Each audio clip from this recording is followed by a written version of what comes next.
കൈതക്കോര തെങ്ങി കയറുമെന്ന് പറഞ്ഞുള്ള വീഡിയോയ്ക്ക് ഇഷ്ടംപോലെ ട്രോള് കമൻറ്റ് കിട്ടിയായിരുന്നു. ഇഷ്ടംപോലെ കിട്ടി. കൈതക്കോര തെങ്ങി കയറുന്നതിന് എന്തെല്ലാം പറഞ്ഞത്, ഞാൻ തള്ളുന്ന തള്ള, അതുപോലെ തന്നെ അങ്ങനെ പിന്നെ തേങ്ങ ഇടത്തിയിട്, എന്തിനാന്ന് എൻ്റെ വൈഫിൻ്റെ കമൻറ്റ് 2 തേങ്ങയോട് ഇടത്തിയിടണ്ടെന്നും പറഞ്ഞാൽ എൻ്റെ വൈഫ് എൻ്റെ വീഡിയോയ്ക്കകത്ത് ഒരു കമൻറ്റ് ഇട്ടെ.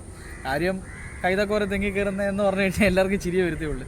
പക്ഷേ അതിനകത്ത് ഇതിനെ പറ്റി അറിയാവുന്ന, ഈ കൈതക്കോര എന്ന് പറയുന്ന മീനെ പറ്റി നല്ലപോലെ അറിയാവുന്ന കുറേ പേര് വന്ന് കമൻറ്റ് ഇട്ടിട്ടുണ്ട്. കാര്യം ഇത് തെങ്ങി കയറുമെന്ന് പറഞ്ഞു കഴിഞ്ഞാൽ തലപ്പൊക്കെ ഇട്ട് തേങ്ങ ഇടത്താനായിട്ട് തെങ്ങി കയറുന്ന ഇതല്ല സംഭവം. നാട്ടെ ഇതിപ്പം കണ്ടില്ല, ഈ മരം ചാഞ്ഞിരിക്കുന്നുണ്ടോ?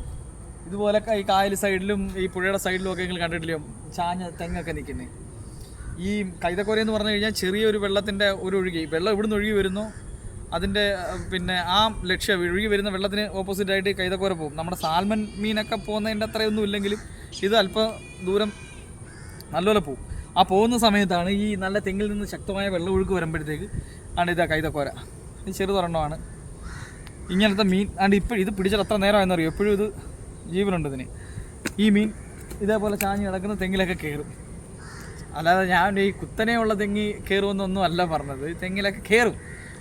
ചാഞ്ഞ് കിടന്നാലും നേരെ നിന്നാലും തെങ്ങല്ലാതാവത്തില്ലേ? അതിന് എൻ്റെ പഴയ മറ്റേ വീഡിയോക്കകത്തിട്ട കമൻറ്റ് ഞാൻ വായിച്ച് എല്ലാം പോട്ടെ. വീട്ടിൽ ഇരിക്കുന്ന എൻ്റെ ഭാര്യ വരെ പറഞ്ഞ് 2 തേങ്ങ ഇടത്തിയിടാൻ. പിന്നെ ഇന്ന് കിട്ടിയ ഒരു പോയി അതൊന്നും കണ്ടില്ലേ, ഇന്ന് കിട്ടിയൊരു ചെറിയ വരാലായത്. ഇത് സംഭവം നാടൻ വരാലല്ല, ഇത് വിയറ്റ്നാം വരാലാണ്. പക്ഷേ വരാൽ തെങ്ങി കയറത്തില്ല കേട്ടോ. ഇതാണ് നമ്മുടെ ആയുധം. ഓക്കെ.